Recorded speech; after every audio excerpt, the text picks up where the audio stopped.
మనసుకున్న శక్తి ఆశ్చర్యకరమైంది.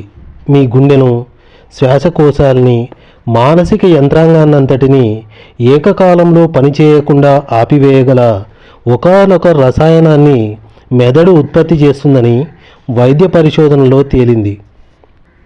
తమ జీవిత భాగస్వామి మరణించిందన్న నిజాన్ని తట్టుకోలేక ఆ మరణం సంభవించిన కొన్ని రోజులు లేదా కొన్ని గంటల వ్యవధిలో ఎంతోమంది ప్రాణాలు పోగొట్టుకున్న ఉదంతాలనేకం మనకు తెలుసు.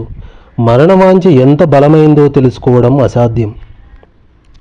మానసిక, శారీరక ఆరోగ్యాలు పరస్పరాధారితాలని వైద్యశాస్త్ర పరిశోధన చరిత్ర స్పష్టం చేస్తోంది.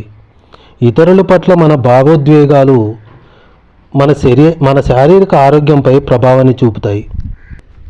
డాక్టర్ మార్క్ మిలియన్ రచించిన నన్ ఆఫ్ దీస్ డిసీజెస్ అనే పుస్తకంలోని the highest cost of getting even అనే అధ్యాయంలో అల్సర్లు, రక్తపోటు, గుండెపోటు వంటి రుగ్మతలకు, ఇతరుల పట్ల వ్యక్తులకున్న ద్వేషానికి, ఆగ్రహావేశాలకు ఎంతటి అవినాభావ సంబంధం ఉందో వివరించారు. వేలాది మరణ ధృవపత్రాలన్నిటికీ మూల కారణం విద్వేషమనే రుగ్మతగానే పేర్కొనవలసి ఉంటుందని ఆయన అభిప్రాయపడ్డారు. ఒక వ్యక్తి తాను ద్వేషించే వ్యక్తికే బానిసగా మారిపోయే వైనాన్ని ఆయన ఇలా వివరించారు.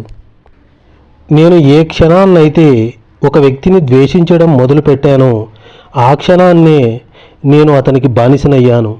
దాంతో నేను నా పనిని ఆనందించే శక్తిని కోల్పోయాను. ఎందుకంటే అతను నా ఆలోచనల్ని నియంత్రించడం మొదలుపెట్టాడు. నా కోపం నా శరీరంలోని అసంఖ్యాకమైన స్ట్రెస్ హార్మోన్లను ఉత్పత్తి చేసింది. అందువల్ల నేను కాసిన్ని గంటలు పనిచేయగానే అలసిపోతున్నాను.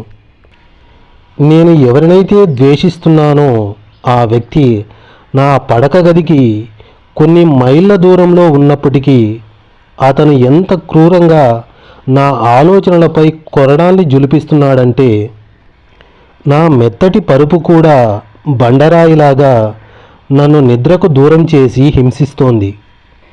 ఎవరి మీదనైతే తీవ్ర ఆగ్రహాన్ని ప్రదర్శిస్తున్నానో ఆ వ్యక్తికే పూర్తిగా బానిసనయ్యానన్న నిజాన్ని నేను అంగీకరించి తీరాలి.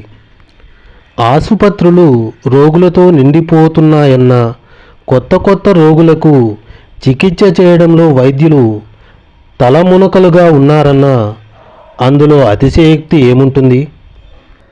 బాహ్య ప్రపంచానికి సంబంధించినంత వరకు మీ శరీరం ఒక అభివ్యక్తి, కానీ అది మీ మానసిక పరిస్థితి ఆధారంగా ప్రభావితమవుతుంది.